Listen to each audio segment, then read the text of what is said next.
রব্বিরহামহুমা কামা রব্বায়ানি সগীরা।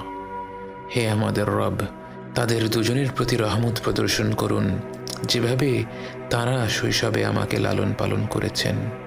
বাবা মা যে পরম স্নেহ মমতা দিয়ে একজন সন্তানকে লালন পালন করেন, সৃষ্টি জগতের কোনো কিছুর সাথেই তার তুলনা হয় না।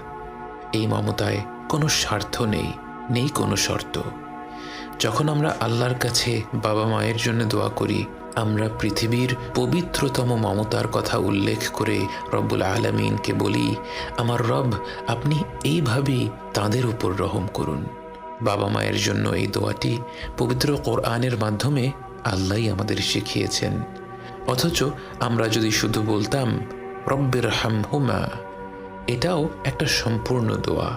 এর অর্থ, হে রব, আপনি তাদের দুজনের উপর রহম করুন। কিন্তু আল্লাহ আমাদের